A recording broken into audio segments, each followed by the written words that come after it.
All right, everybody, welcome back to another episode of Dids in the Dugout. Coming to you one day later. We like to wait until the midweek game's over before we record.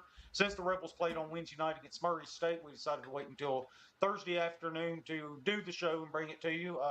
So that's why we're a day late here, but that's okay. We'll dive into all of that. What happened against Murray State? What's ahead for Texas A&M? Then we're gonna get into some early gambling lines that came out via DraftKings.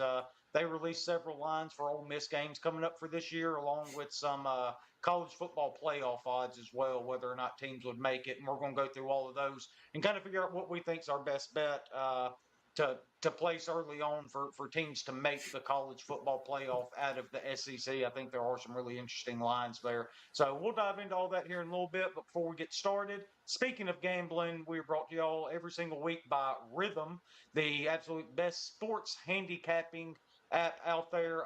And I really wish that I could use Rhythm to project futures here with the early lines that have come out. Maybe that's something they'll get into later on as they keep developing like they are. We've told you several times they've got golf out right now. I think they're working on or have WNBA. I'd have to go check that now that I say that. I know they're working on something with Major League Baseball as well. So they're always looking to improve and broaden their horizons, so to speak, when it comes to sports gambling. So y'all go check them out. That's RITHMM and the App Store, Google Play. Download, sign up, and you get a 7-day free trial to build your own models for college football, NFL, NBA still going on, and with those pro sports, you can bet player props as well. They give you suggestions on player props that you can bet on. So that's really cool. So go check them out. Golf, as we've said many times, is now live. And right in the middle of the golf season, it's in full swing, so to speak. No pun intended there. So y'all go check them out. That's RITHMM. Download it, sign up, get 7 days free. Hitch, appreciate you joining me once again this week. You're obviously way better than Chad. He's not out of it by any stretch. We're going to have Chad back on here in the next couple weeks, but he kind of bailed out on us a little bit on baseball, didn't he? Yeah, I mean that's just kind of the person he is. Just kind of leave it at that. Just when times get Okay. tough, you Yeah. start looking to your left, you start looking to your right, and I guarantee you, Chad ain't nowhere to be found. So I mean that's just Yeah. how he Yeah. is. That's right. That's right. Well, I've been in contact with Chad though. He's going to be back on here. I don't know the exact date, 2, 3, 4 weeks, something like that. But we Yeah, got something lined up there I guess with Chad to come back. probably it probably once the statute of limitations is over, that will Yeah, probably be yeah, when he can come back. So sounds about right. yeah. Smart move, by the way. Yeah, yeah. Moving there where there's no extradition. Yeah, it was an amazing play by him. Uh, Nobody saw it coming. It was crazy, but No. yeah. Hope. Yeah, Unfortunately, he'll be back in a couple of weeks. yeah. Something else I've kind of got in the works. I'll go ahead and kind of tell y'all as much as I can about it. Working on a weekly show this coming up football season. A buddy of mine, he travels around every Friday night and goes to a Friday night game, a high school game here in the North Mississippi area, and they do a radio show and everything in the area as well. So we're gonna have him on talk about what games they're going to that weekend. The players that they see throughout the season. There's obviously some big players here in Mississippi, especially North Mississippi. Tupelo's got a hell of a team coming up this year. They've got several D1 prospects on that team. One just committed to Ole Miss just a few days ago. So it'll be interesting to get his perspective on that. And they do uh, what is it? Steakhouse or Fish House Fridays. That's what it is, where they pick out a fish house in the area where they go and watch the game. So a lot of great food recommendations from my man coming on as well, though. But once we get that going and we get a little bit closer, we will announce that. But that's going to be a really fun thing to do this fall. So if you're a high school football fan, that'll definitely be something that you'd be interested in, particularly in this area here in the North Mississippi area. So we're looking forward to that whenever we're able to get that going. So that's going to be a lot of fun. But we'll go ahead and dive into it here. Midweek game against Murray State on Wednesday. Hitch. It was a pretty good Murray State team. A top 75 RPI, I believe it was, coming into that game. So they're a pretty good team. They were 30-18 coming in to that Wednesday night battle with the Rebels, and it sure enough ended up turning into a battle when it looked like the Rebels had it in hand there for the first several innings, and then things kind of got away from us in the seventh, and we ended up going late into the ninth, all the way into the 15th inning. Yeah, I mean that we had the starter there for Murray State, Bryce Valero. We had him really on the ropes from the jump, and Yeah. it really felt like when we didn't score more than 2 runs in that first inning and didn't even get a hit and left them loaded, I felt like, okay, this is going to be a gruel. This is going to be one of those games that's just going to be aggravating to watch, and sure enough, it was. But like you said, it was a pretty good Murray State team, and the kid that came in to end the game for him through the last 5 innings, he threw close to 80 pitches. Malik Pogue was his name, and man, he just completely shut the Rebels down for those 5 innings and didn't allow anything. So credit to him.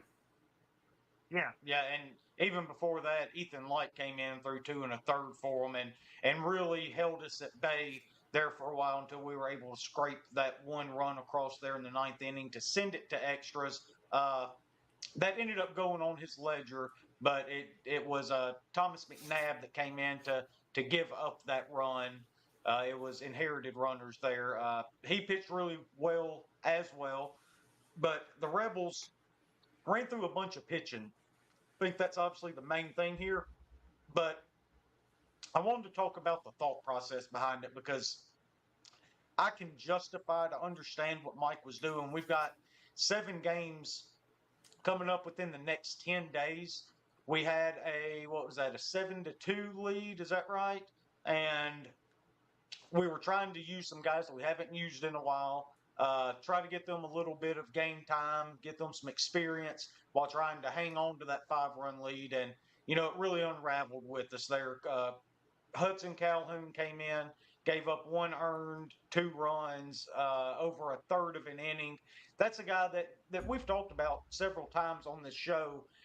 I really like his stuff. He throws it hard. I think he has the potential to be a good pitcher down the line, but it's really tough coming in after not throwing for a couple months and expecting good results. Kind of the same thing with Cole Tolbert. That's another guy we talked about that we thought were pretty impressed with in the non-con earlier in the year, and then his opportunities just quit coming. He quit getting opportunities to come in the game and pitch, and at that point, now you're in an absolute dogfight with the Murray State team here in the midweek. Yeah, I mean, I completely don't understand the thought process at all or what he's trying to do.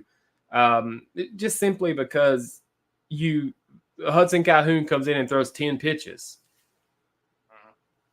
I mean, he didn't walk anybody. He gave up a hit.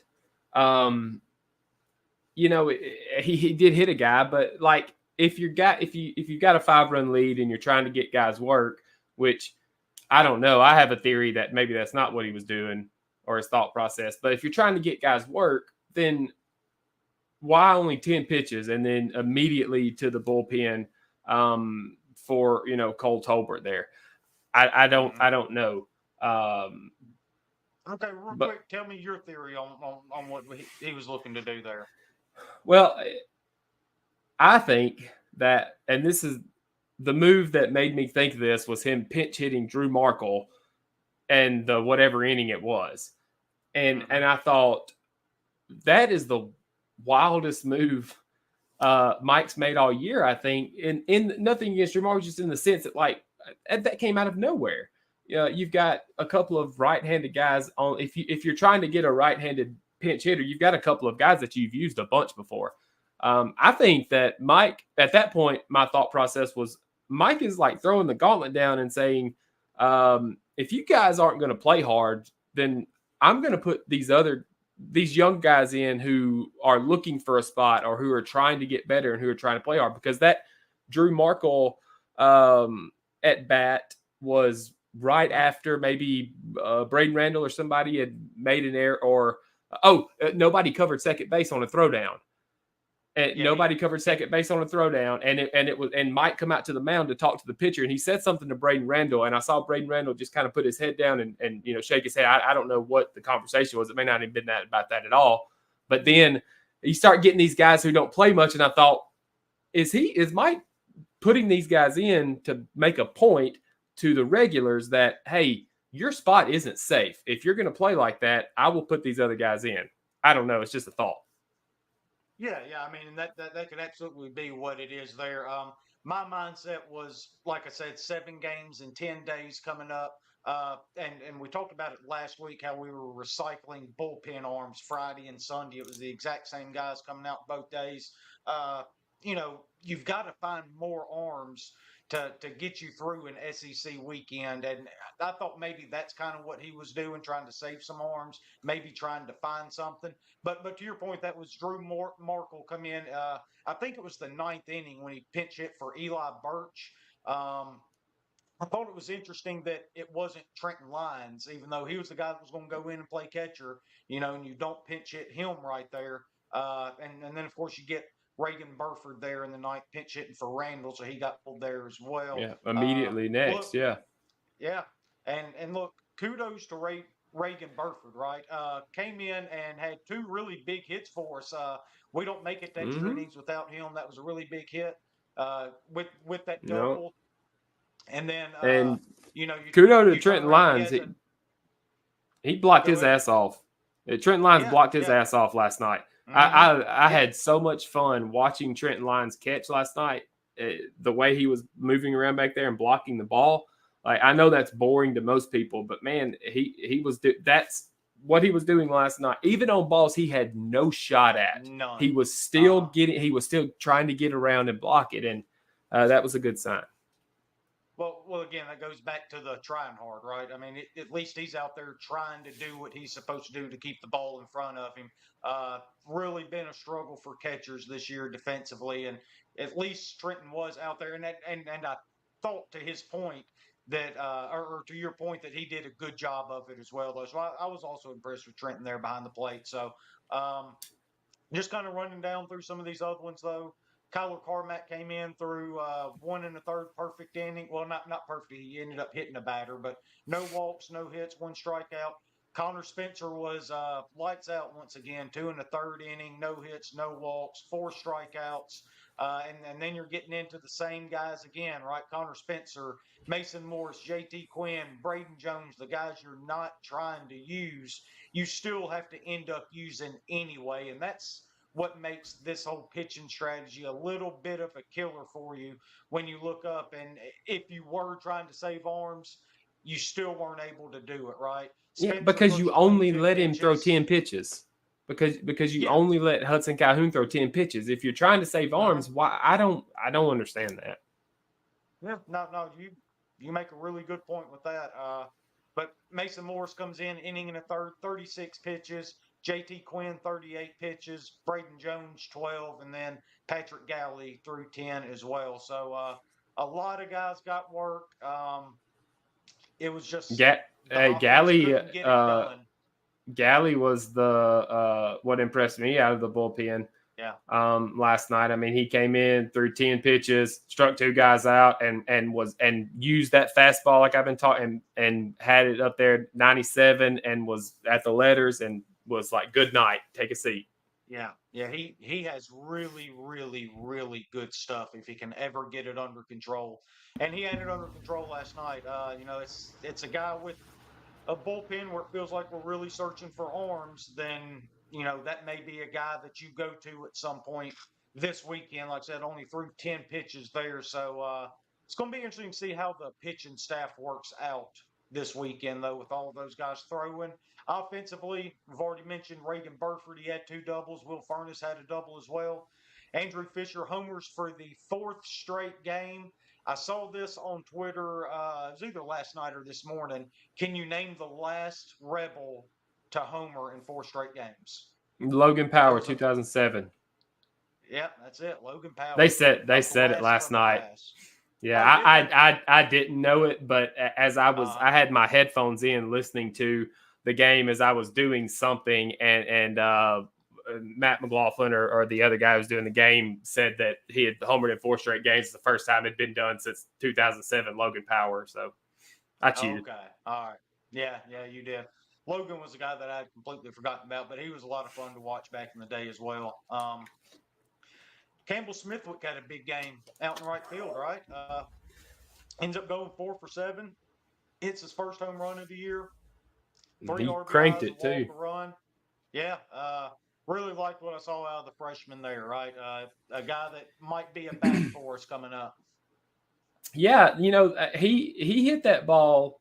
Well, this was his first at bat when he hit it. I mean, he got a chest high fastball. He was waiting on it. He turned on it, hit it a long way. But the at bat for him it felt like, he's coming around, or maybe his bats get going, was they had the shift on him at one point, and I think he had 2 strikes on him, and it was a ball that was, probably half a ball or a ball off the plate, and he said, "You're going to give me that. I'm going to hit it," and he didn't try to do too much with it. Hit it right back, where there wasn't a fielder because of the shift, and that made me go, okay, maybe the freshman's figuring it out a little bit, and that was good to see. Yeah. So I think one really interesting part of this coming up weekend, the way Campbell's seen it, what you saw Wednesday night, it kind of feels like you need to get him some at bats. Our man Trayson Hughes came in, hit another home run off the bench. A couple innings too late. We were wanting to see him there in the 13th inning, I think it was. It felt like a real prime spot for a did. guy. I mean, and Udemark at the point had like 4 strikeouts and had left guys on base. It was a right-handed pitcher. Yep. It felt like this is a time if you're gonna pinch hit. But we didn't get that.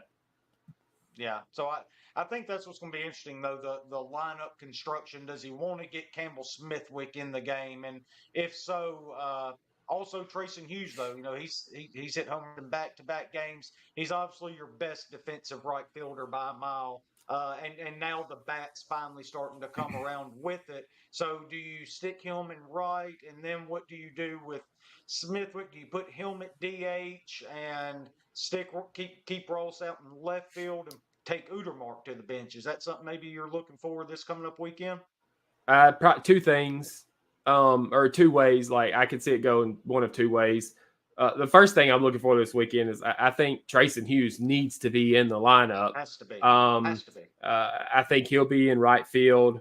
I think Smithwick will be DHing, and then Fisher at third, right? Rawson left, and the other alignment normally how it is. Now, another thing that I thought about, you could see Ethan Groff is struggling. Like he's scuffling a little bit. I don't have his numbers in front of me over the past couple of weeks. Now that's not, he does have some hits, but you could see a game maybe on Friday night if he has an offer. You see Trayson Hughes move into center field, Udemark in right, and then Smithwick at DH, and you can see the lineup shuffle like that. You may start seeing some of these other guys who have been mainstays in the lineup get a game off or a night off because they've been scuffling over the past couple of weeks, and that could happen with Ethan Groff this weekend. But you got Fisher, who's red hot, Jackson Ross, who's hot, Furness, who's heating up, Luke Kill, who's hot. You got to keep those guys in the lineup. Smithwick has had a big couple of games. Trayson Hughes has homered in 2 straight. I think probably more than anything, you'll see 3 different lineups all 3 days this weekend. Yeah. So just sitting here looking at it real quick, doing quick math in my head, it looks like Ethan Groff is now a cool 5 for his last 42, dating back to the first game at Georgia. So to your point, really scuffling at the plate, right? Yeah, and I mean maybe it's just a night off or something. He had him and Udemark combined for 0 for 12 last night. And so maybe Friday night you don't see either one of those guys in the lineup. You see Trayson Hughes in center, you see Smithwick in right, you see Jackson Ross in left, and I don't know Yeah. whoever else. But my point is that Trayson Hughes, I think there's a way to get Smithwick, Trayson Hughes, Jackson Ross. Like, I think there's a way to get all of your bats in the lineup that makes sense. And there's a couple of ways to do that. And I think we'll probably see a couple of ways this weekend. Yeah. And on top of that, I do like that outfield alignment: Smithwick, Hughes, and Ross. But if you do that, then you could use Udermark, who has been the best defensive third baseman at third, Sure. and keep I mean, I know he really struggled 0 for 7, 4 strikeouts, but nobody on the team is going to hit the ball harder when he makes contact. The upside is so huge with him, and the big advantage you get defensively, especially on Friday night with Riley Maddox pitching, right? You need your best defenders in the infield, and then you could put Fisher at DH if you did go with that kind of outfield alignment. Something I haven't thought about, but yeah, that would be really interesting to see. Hey, Quite look, frankly, and something I two, would like to see just to see what it looked like. you could very easily see Reagan Burford in the lineup this weekend. Too, Braden Randall. I'm not looking at the numbers, but he's been scuffling and struggling at the plate as well. And I mean, you could see Luke Hill move back to short, and you could see Burford at second. I wouldn't be surprised at all. Oh yeah, that's definitely an option, I guess. But again, I think this goes back, especially on Friday night, of getting your best defensive infield there with Riley Maddox. So I think you'll see Braden Randall there at shortstop, at least for that game. Now they start tweaking it after that. Wouldn't be surprised whatsoever. So, but that's probably way more than any of y'all wanted to hear about Ole Miss and Murray State. Quite frankly, it was longer than I anticipated going, but felt like it made for some pretty good conversations with different scenarios there. So I'm glad Hitch brought some of those up because that is really interesting to think about. But now we move on. Ole Miss has another weekend series at home against Texas A&M Aggies, number 1 RPI team, number 2 team in the entire country. They're 41-8, 16-8 in the league. A team that just absolutely crushes the ball. You got Braden Montgomery, who's got 24 home runs. He has 76 RBIs in 49 games. Absolutely ridiculous. And then Hitting Jace 342. Lavalette. Yeah. And then Jace Lavalette, 326, a 1303 OPS, 26 home runs, and 67 RBIs. He would have more RBIs if Braden Montgomery would quit driving them in front of him, right? So, Right. But yeah, Well, I mean, two guys that are really Braden Montgomery's probably the SEC at least offensive player of the year, right? If Charlie Condon isn't out there, or Jack Caglione, right? Like, I mean, those guys are having unbelievable years, and it's overshadowed by Caddis and Condon. To your point, yeah, it's really crazy to see this many guys be so like dominant, right? Like it's crazy. Usually you see this with pitching in the SEC, right? Usually it's when Vanderbilt had David Price and all of those guys who could pitch, Mike and Myers, then then Kumar Rocker, Jack Leiter, all of those guys, right? Like pitchers are usually stacked in the SEC, and now we're seeing. I haven't even looked, but I can pull it up just a second when you start talking. But it feels like the ERAs in the SEC are inflated, this year because you have maybe, I mean, you got Hagen Smith, you've got Prager from Texas A&M. I'm sure that there are other really good ones, but it feels like a conference that's usually dominated by pitchers is this year's really being dominated by hitters. Yeah, absolutely. And that's going to be a problem for Ole Miss. We're going to have to slug our way to some wins this weekend if we are going to steal a couple. And it's not a team that's built that way, right? Or it doesn't feel like it. We talked about it against Murray State. You don't take advantage of those big opportunities, especially with the bases loaded in the first inning. I shared the same sentiment as you that, when you get those opportunities, you got to take advantage of them. We just never do, and that's a problem. But I came with good news today, Hitch, because if you wanted to know how the Rebels were going to take two against Texas A&M and feel a You little more figured it out. positive about it, well, I mean, I ain't gonna say I figured it out, but I have some stats that work in Ole Miss's favor this All weekend. right. Okay, and I didn't have to do too much digging for it, so that makes me feel a little bit better. So they've Hey. lost 8 SEC games so far this year, right? Well, 6 of those 8 have come on the road. They're 8-6 on the road. All right. They've lost 3 of their last 4 SEC road games. So a little Yep. bit of a skid on the road coming into Oxford. And all 8 of their losses this year have come against RPI top 25 teams. Um, Now, this was yesterday when I looked at it, so this stat probably is not even right anymore. But Ole Miss came in at number 25 going into Yeah. yesterday's game. So there's just a few things there for you that kind of point the Rebels' way a little bit this weekend. What do you think of that? I didn't see those numbers. I like them. Like it does make me feel better about it. Like I'm not going into this weekend like, oh my god, we're gonna get swept. But I mean, I like I'm not also not going into this weekend very hopeful of us winning a game. Um, I think we could get to this later, but well, we'll just wait. I just wait. Yeah. Okay. All right. So, but yeah, big series coming up against A&M. We always talk about paths. Right now, the path is to Hoover. You brought that up last weekend, right? That's got to be Yeah. your number one goal. But for the NCAA tournament path, you have to win 4 of 6. If you win one this weekend, you've got to go to Baton Rouge next weekend. You've got to sweep. You've got to get to that 13 win mark. And then when you do that, you got to get to Hoover and you got to win a game or two. Uh, Ole Miss's problem right now, and it's is the fact that we are so close to 500. But because a team below 500 cannot get into the NCAA tournament, which look, if we win 4 out of 6, then it's not going to be a big deal. We're going to stay above 500 and remain eligible at that point. But yeah, big game series this weekend. What are you looking for out of the Rebels this weekend? Um, slug it like you said. I think that we're gonna have to slug our way to a win at probably on Mm-hmm. Sunday. Um, Yeah.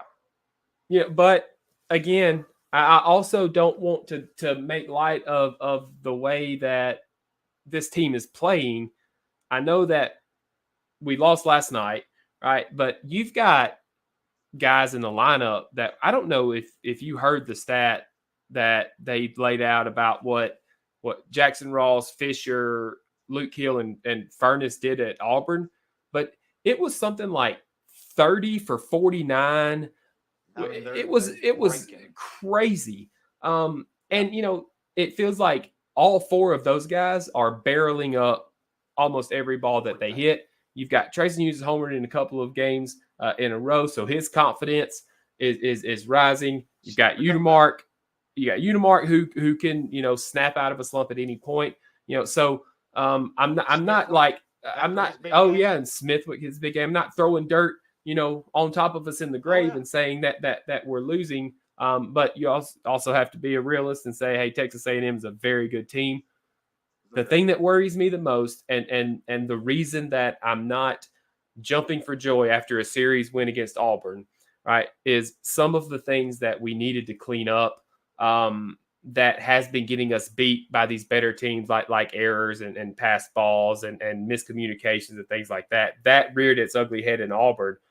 Mm-hmm. Fortunately, they weren't good enough to take advantage of that on Friday and Saturday, or the game 1 and game 2.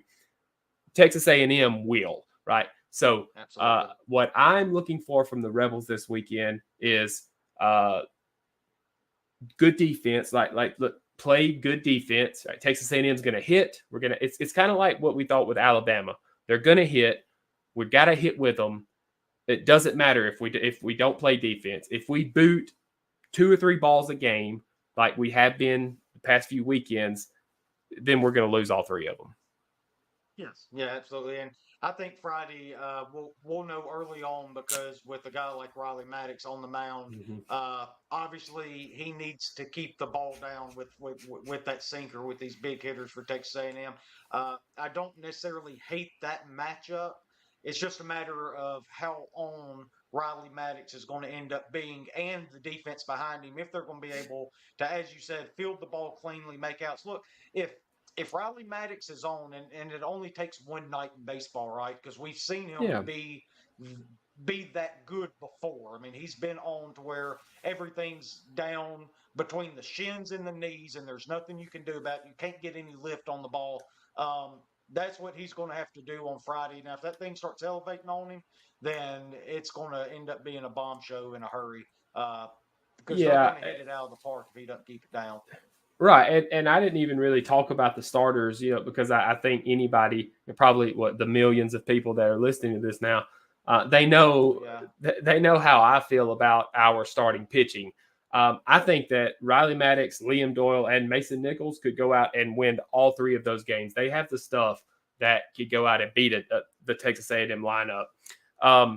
We saw Liam Doyle do it on Saturday against Tennessee, right? Like he went out and just absolutely dominated that lineup Dominated. Mm-hmm. that's been tearing the cover off the ball.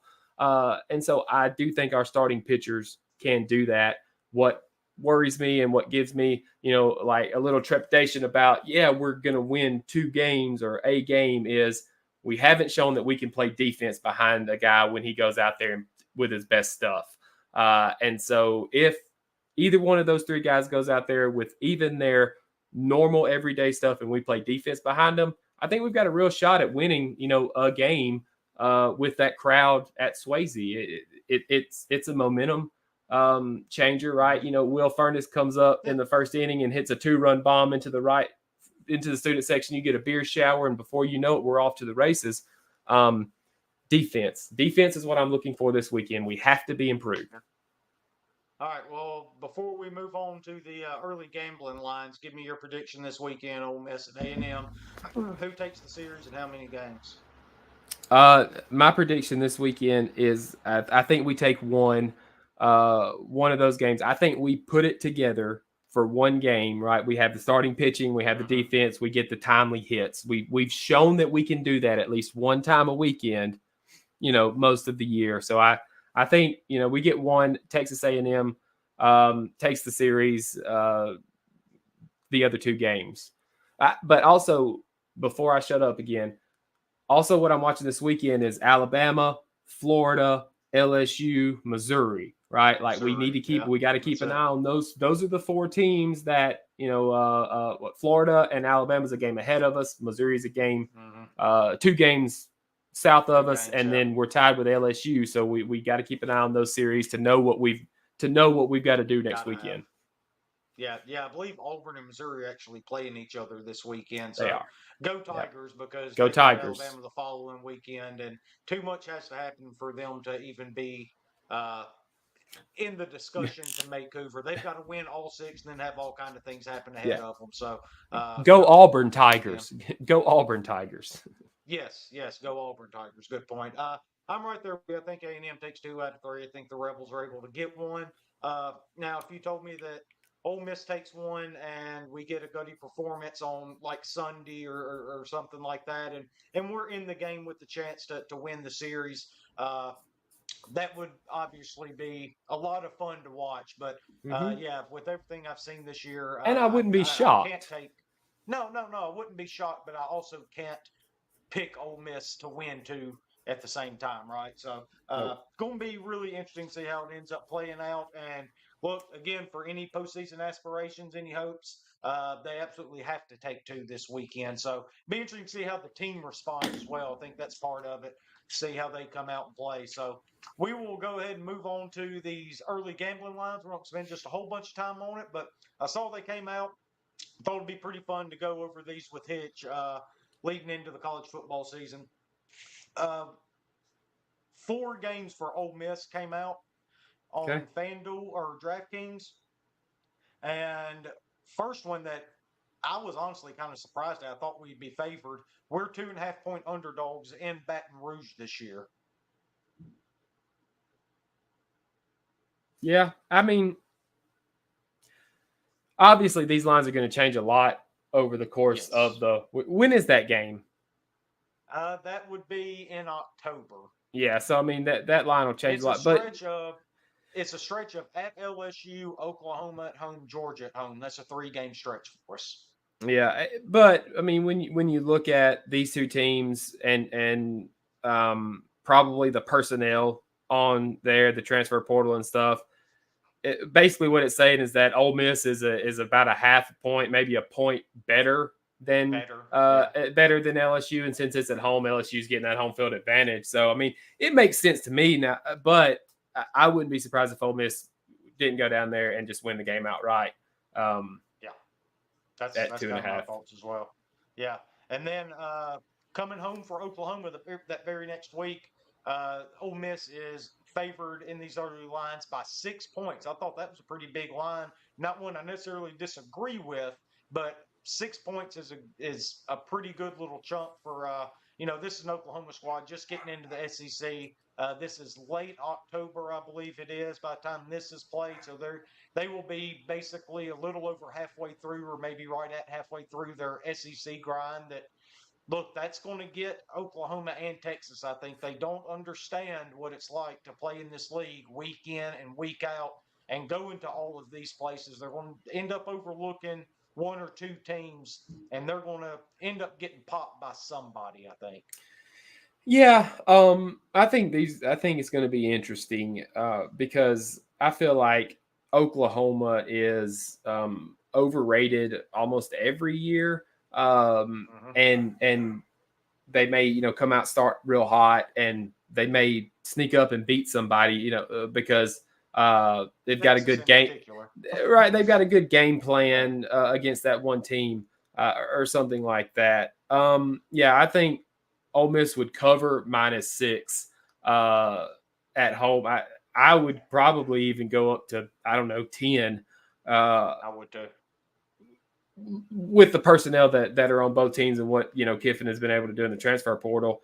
I'm like you. I hate saying things like this because I don't want to give it Oklahoma and Texas room to like come in and prove everybody wrong. So I hate the we're the big SEC. You're not ready. You can't come in and play. But it's kind of the truth. So Yeah, I cannot like to say it all I want, and it's up to and Texas and totally agree Oklahoma. with it at the same time. Exactly, but it's up to Texas and Oklahoma to come in and prove that wrong, right?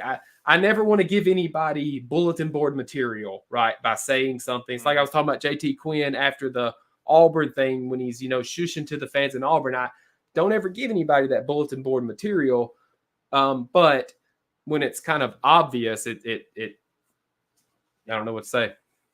So that's going to go into a really big game in Oxford. This is probably going to be the one that, especially if we end up beating LSU, beating Oklahoma, and taking care of the front part of the schedule, which we absolutely should.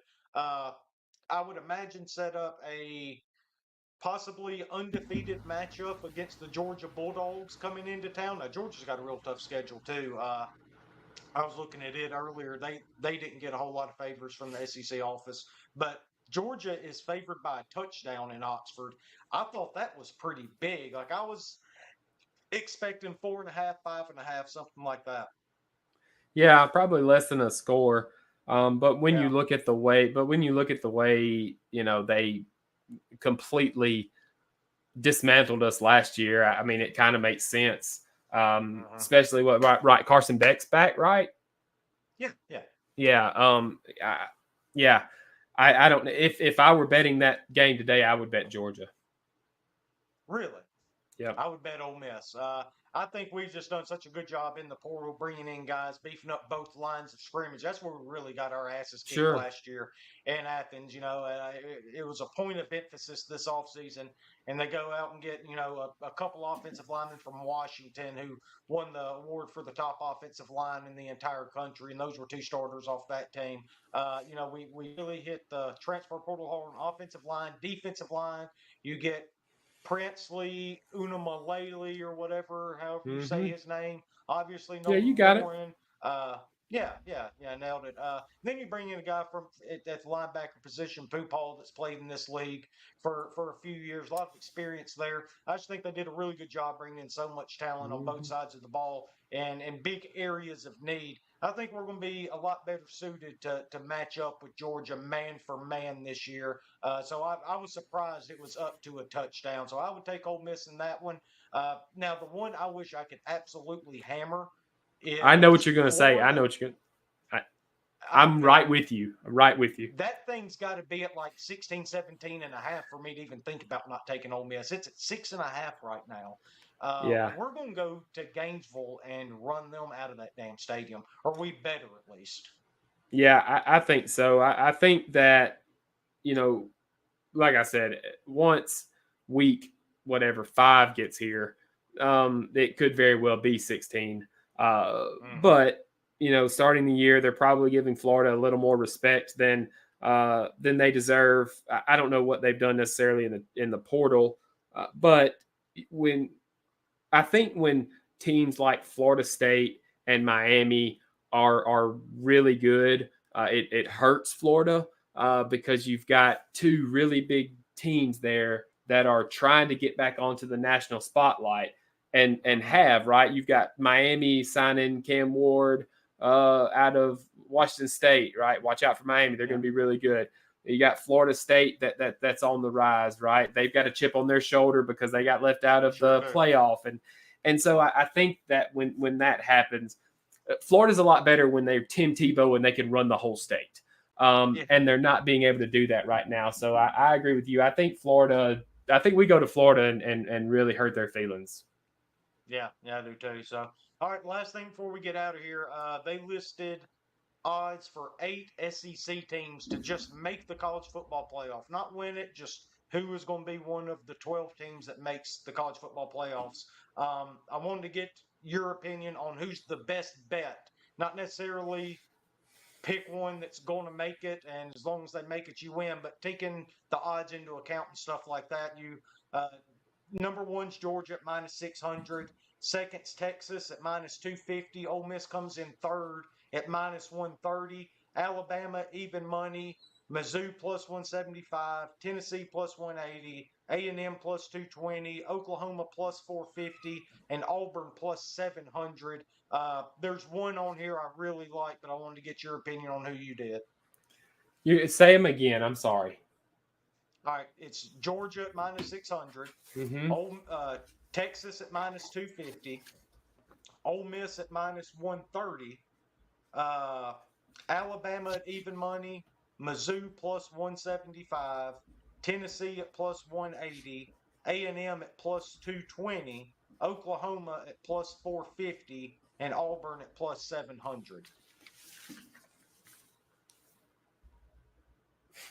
I think addition by subtraction in A&M may be the best bet at +220, but I would never take that. Um, I wouldn't when either. I'm looking at, I probably shouldn't be this way, but when I'm looking at futures, I'm always looking for plus money. Yeah. Um, yeah, I don't know. I don't have a good answer. I don't see it. Who are you looking at? I am looking at the Missouri Tigers. That's the one I To was gonna get say. to get them at plus money at plus one Plus, seventy five. This just listen to the schedule real quick and tell me how they don't go at least 10-2. And if you go 10-2 in the SEC, you're going to be one of the top 11 teams because a group of 5 teams guaranteed to get in. So you got to get in the top 11. So uh, they get Buffalo at home. That's a win. Vanderbilt at home. That's a win.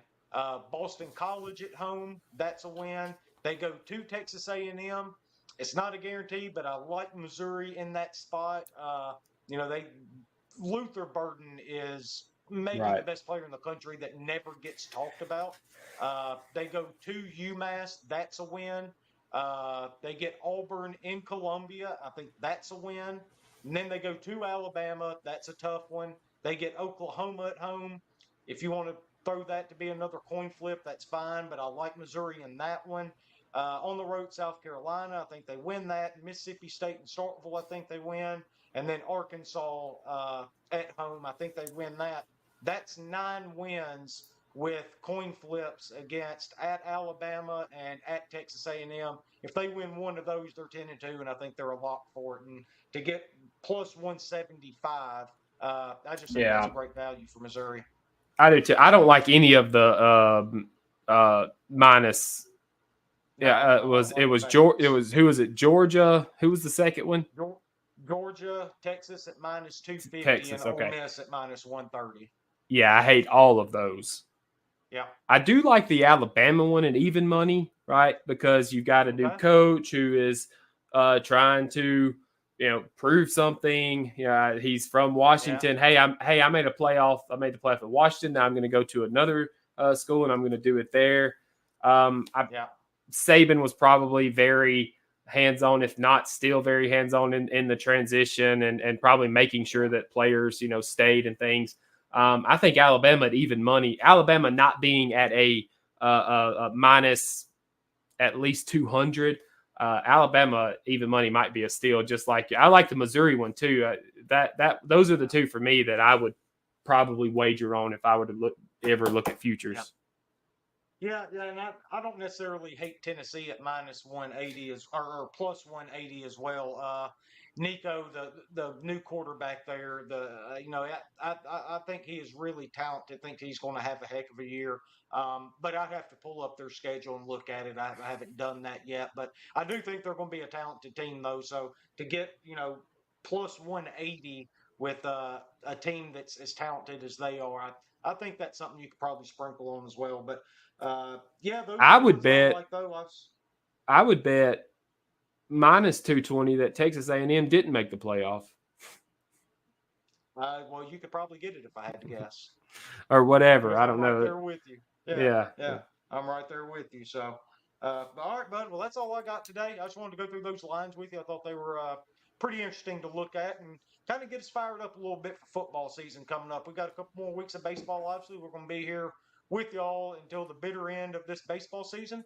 Talk about it every single week, but after that, we are going to, kind of turn things around and get back into football after that. And I'm pretty excited to get back into football. It's going to be a big year for the Rebels. Yeah, I'm looking forward to it myself. Good deal, bud. All right, man. I appreciate you joining me again, and we will talk again. Since the game is so late on Friday, there's a chance we don't record again until Monday. We'll work all that out once we see how it goes. More than likely, if Ole Miss wins, we'll record Sunday night because I'll be fired up, and if we don't, then we'll just push it to Monday. But we'll see how that goes, and we'll let y'all know when we figure that out. So, Hitch, appreciate it, bud. We'll talk to you here in 2 days, and hi, Toddy.